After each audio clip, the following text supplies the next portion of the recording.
Hello guys, welcome to my another vlog. आज चाहिँ हाम्रो दिनको सुरुवात त्यसरी भयो। आज चाहिँ सोमबार हो। हामी चाहिँ मन्दिर गयौँ। उ चाहिँ आफै हिँड्ने हुँदाखेरि लड्दै हिँड्दैछ।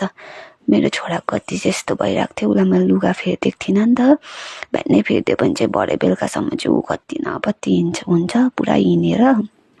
अन्त रोजको आनाले चाहिँ पूजा गर्यो। मैले पनि पूजा गरेर आएर नानीलाई खानाहरू खुवाएर चाहिँ नानीलाई सुताइदिएँ। त्यहाँबाट नानी सुताएर आफू यताउता के गर्दाखेरि मेरो छोरा चाहिँ उठेर पनि खेल्दै रहेछ।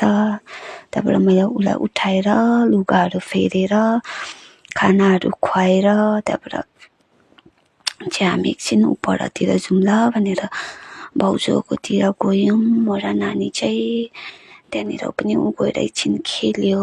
त्यहाँबाट यो चाहिँ भाउजूको लियो। त्यहाँबाट हामी एकछिन आम्चीकोमा पनि जाउँ ल भनेर जाँदा चाहिँ त्यहाँ चाहिँ मोमो बनाउनु लागि रेडी गर्दै रहेछ। त्यहाँबाट भाइ चाहिँ एकछिन उसको मामा फुपूहरूसँग खेल्यो। खुसी हुँदै खेल्दैछ ऊ चाहिँ। नानीहरूले मन पराउँछ भनेको चाहिँ हो है। खुसी हुँदै खेल्यो। त्यहाँबाट घरमा आएर बेलुका खाना चाहिँ आमाले बनाउनु भएछ। मैले पकौडा बनाएँ। यो चाहिँ नानीको लागि हो। हाम्रो लागि पनि रेडी भयो।